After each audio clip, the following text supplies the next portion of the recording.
viewer, magandang umaga po sa lahat.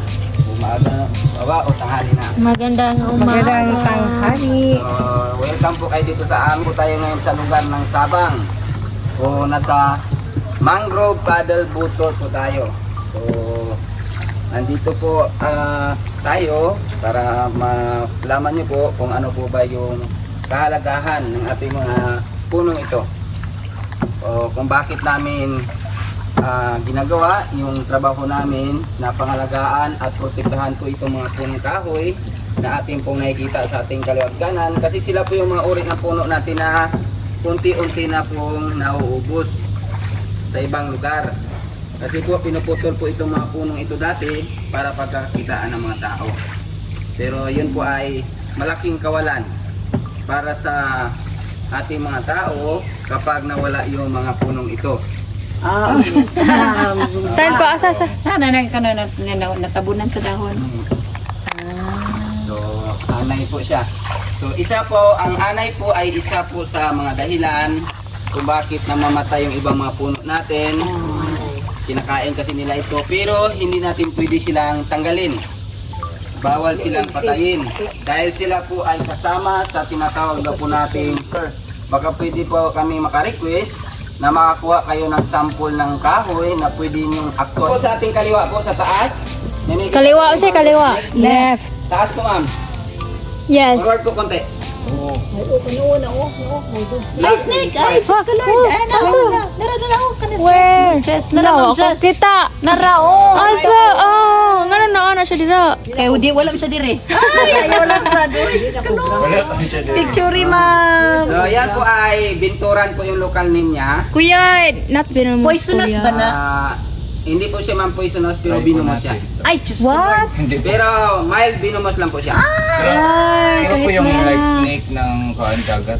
Iba po. Kuya, baka tatalon yan sa O yung amin. coral snake. Tara na. Hindi po siya marunong tumalon ma'am, wala po siyang paa. Wow. baka ma-slide. Katunayan po siya po ay nocturnal. Okay. Kabilang na. Hindi po siya delikado. Kuya, may fireflies dito pag gabi? Mayroon ma'am, pero madalang po. Hindi po siya katulad ng yung firefly watching. Picture ni mo, Pinupunta ng Jess. bisita. Ay, video. Dito po, Picture ka may mother. dahilan po kung bakit kunti lang yung mga Picture na to, alitap brother. natin. Kasi po tayo po dito ay malapit tayo sa bundok. So, sa bundok po, lalo na sa mga marmol natin, maraming kuiba. Na kung saan, Asa? Ay, na. Sa pang-i-video lang Madala bayawak. Thailand. Oh no. Wala po ma'am. Yan lang po. Mayroon po lang ma'am. Mayroon. Tara, madira ura dito to. Babago na. Kuya, pupuntahan ba natin, kuya?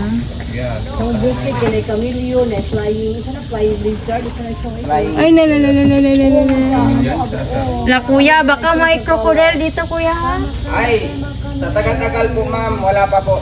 Ayun lang po. Wala pa, baka ngayon lang. Ayun pa lang po. Ano tinitingnan nyo? Bayawak. Saan na? Ayan. Ugat. Ito, yung mga puno na ito na nag-iisa. Tago na siya. So, mga maliliit pa lang po yan. Yun. Hawo. Ang iba naman po, tagla. Hawo. Come here, come here. Ang iba, halo. Hello, how are you? Gosh, dito kumuan hidiri. Pumunta dito. Pero Nga rin pagkalat nalagi naman ka. po yan. Kahapon po, may nakita kaming bibi. Sila kita siyang isda. Ang sa ginakalaw. Ito. Kingfisher. So, may Nana white. blue mama. Na blue. Nana. So, sila po yung mga uri ng crabs na hindi lumalaki. Tiny crabs sila. Pwede ba yan makain? Sa tao po ma'am, hindi. Kasi masyado maliliit. Pero sa mga wildlife po, katulad na Na blue ibo mom, ng ating mga bayawak, bayawak, unggoy, Blue green. nakain nila. Oh. Ma'am Jess. Sila po yung mga uri ng crabs na wala silang kakayahang lumaki. Na Hindi siya yellow. pang paladarium yung sa aquarium. Yes po. Pero kailangan may natutuyuan siya may part siya na may buhangin na nababasa lang. Ano, brackish ka, no? Apo, brackish. Oh, Na magdala na sa video Pwede siya ng yellow and Hipon sa orange. aquarium. Pwede siya sa kuan. Aquarium. Kasi brackish po to. Brackish. Doon kay Momo. Blue. So makikita lang po natin sila kapag low tide katulad ngayon. Kasi pag high tide po, dahil natin ito, dyan sa bandang likod niya, mayroon pong daanan na optional Dito? na pwede pong maglakad ang mga bisita. Dati po ma'am, lusot po yan doon sa jungle trail. Yung boardwalk namin. Nung bininawa naman siya ulit, hindi na namin siya dinugtong. Tinunay kasi po may mga bisita sa ibon. For bird watching tour. Magtambay po yung mga bisita tuwing umaga. Mga 1 hour to half hour to 1 hour lang po kasi yun po yung schedule ng bird watching namin. Pero kailangan maaga. 6 AM o 6:30 po ng umaga. Then dito po sa part na to, lalo na sa kaliwa natin. Dito. Pansinin niyo po yung mga Kaliwa. matataas po. Malalaki. Kaliwa. So sila po yung mga tinatawag po mga century old growth mangrove.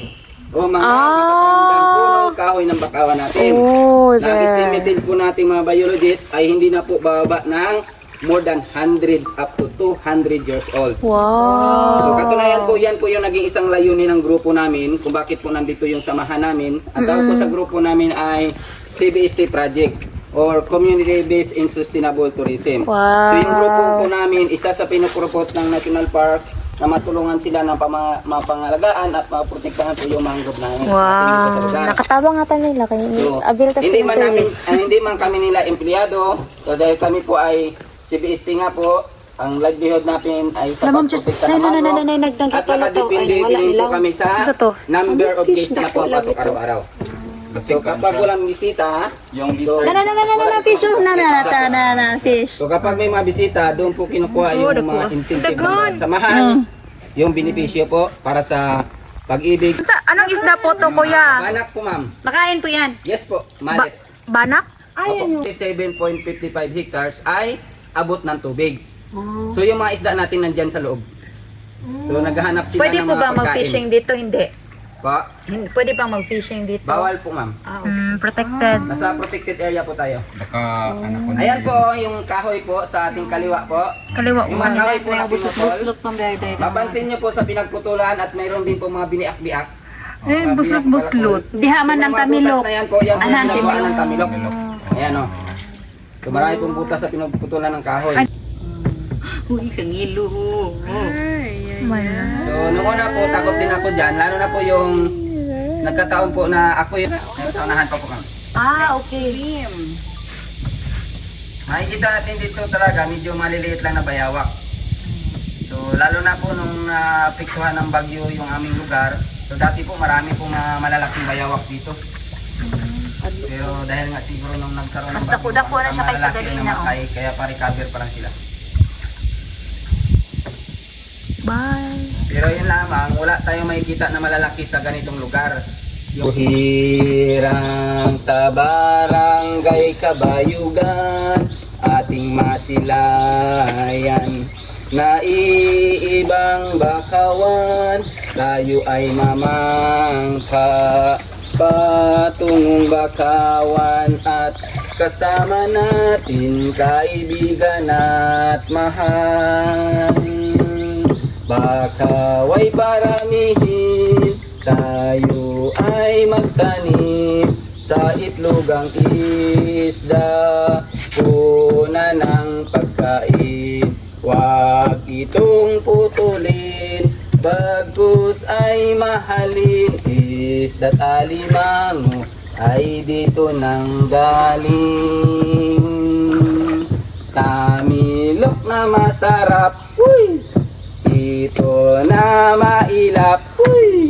Talabang malasa at lukan na biyak.